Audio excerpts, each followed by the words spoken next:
All right, so I ended up taking the prop off and taking a look here, and as you can see, there is no oil in here. It's completely dry, but being that there's no fill plug in there, I'm gonna go ahead and fill it like this. I got some marine grade oil here, and I'm gonna put a little bit of grease on this shaft and stuff here before I seal it back up.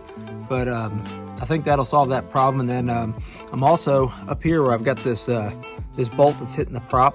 I'm going to just take a file and just lightly touch that down. I don't want to go too much because I don't want to get the bolt to where I can't get it off of there again.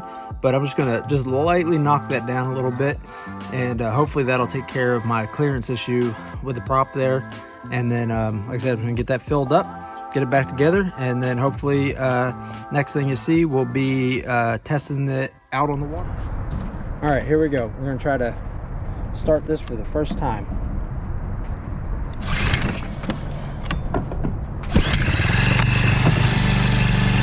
Well, that wasn't bad. 2 pulls. There we go.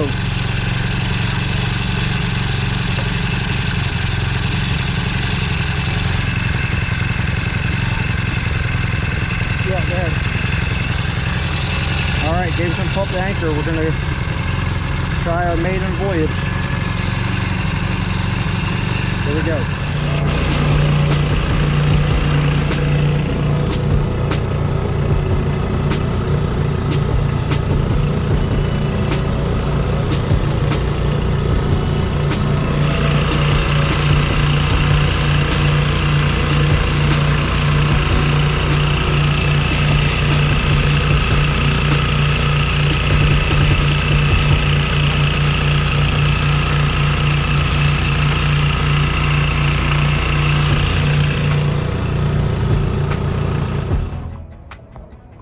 Alright, so me and Gabe are out here on the river, and so far, what do you think, Gabe? I think it's good. I think it's a good motor. Yeah, it's pretty good. So far, no complaints. The motor started really easy, 2 pulls, and I had it started. And the for the most part, it's not super fast, but I'll get a GPS speed test here in a second, and we'll see what our actual speed is.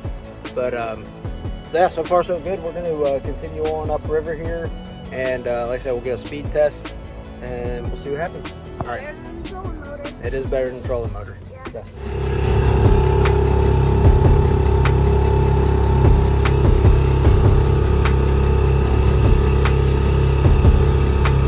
All right, so we've traveled down the river about 5 miles so far, and doing pretty good. The only real complaint I have, which I've heard other people talk about this, is how far you have to twist this before the throttle starts to engage. So if you can listen to the clicks, hopefully the camera will pick it up, but you listen to how many clicks I have to turn it before the cable starts to pull. There you go, right there. So you got 1, 2, 3, 4, 5, 6, 7, 8, 9, 10. Right at 10 is where it starts to engage. So by the time you do that, you're kind of halfway around on the throttle. So you're not, I don't know if you're getting full throttle all the way open. Yeah, I guess you are. So it is a little weird there, just being that you have to turn it that much, but I get it with it being a centrifugal clutch and not having a forward or reverse setting on the motor. But so far so good. Now I did not fill this up all the way with gas. It was only up to about here, and we've been running it wide open pretty much the whole time, right around that 4 to 5 mile an hour range. And like I said, we've been running for about an hour, and there's actually some mile markers on the river here, and we've gone about 5 miles so far.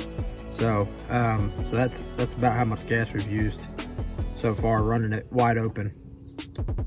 But so far so good, not bad for a little motor. It's doing all right. So we're gonna keep on. We're gonna actually head back. We're gonna turn around and start heading back to the truck. But I just wanted to get a little test done with it, and so far so good.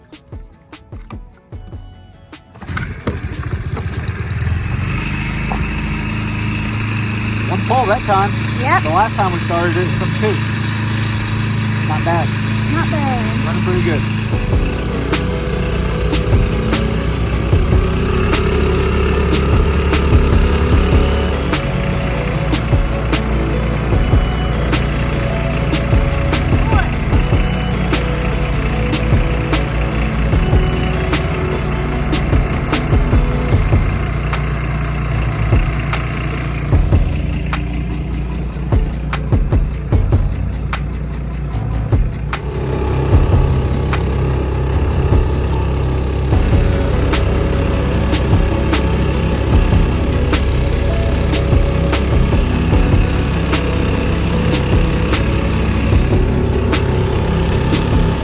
Back. It's getting dark.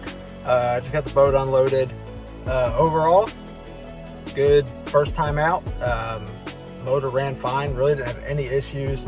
The motor does tend to break up a little bit at the lower RPMs. And when I say break up, it's not bad. It's almost like every once in a while it'll spit, almost like if you left the choke on, but it clears itself out within a second. And then just the other thing that I showed with the throttle, it's not really a big deal. For being a pretty budget motor, I can live with it. And honestly, I could probably even adjust it if I really wanted to. But for now, it'll work, and hopefully we'll get some more hours on it.